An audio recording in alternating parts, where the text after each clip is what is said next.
Welcome back, everyone. It's Caleb. I'm sitting inside of a Buick Envision. Now, this is the Sport Touring, but overall, regardless of what trim level you get, your climate controls are going to be very similar. So let me hop around, show you how to use your climate controls.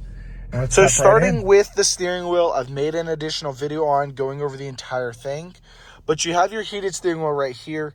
Now, as soon as I started up the vehicle, it turned on. Notice how cold it was on the outside. So it's going to be on your right side of the steering wheel. This button highlighted in orange. Now it's off and on. It gets very warm when you give it a few minutes to warm up. Now to move to the real climate controls, to go depth into everything, majority of your climate controls are going to be down here where they're physical buttons. Now you have it where you can turn off and on your climate control. You have auto. Auto I really like because it, depending on what temperature you pick, I'm going to actually turn the heat up a bit. And you'll see as I'm pressing up on this, and you can press down, but I'm going to turn it back up, keep it at 80. But when you turn on auto, it'll raise and lower the fan speed, change the interior temperature to where you want it.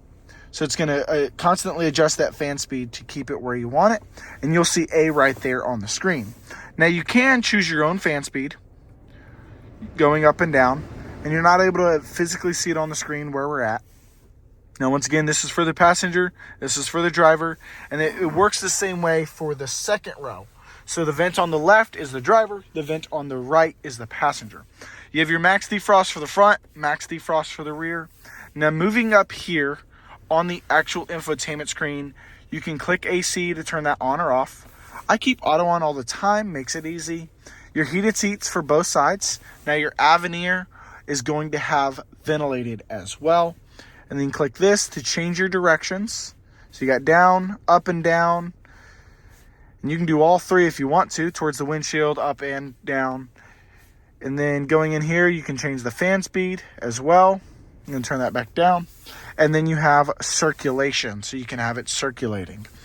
Auto does it all on its own. You just have to pick your desired temperature, and it goes. Now, if you're sharing the vehicle with a passenger, that's where the dual climate control becomes to be very useful. However, I keep it the same temperature in my car regardless. I absolutely love the auto feature. I hope y'all having a great day. Hopefully this was helpful. I'll see y'all on the next one.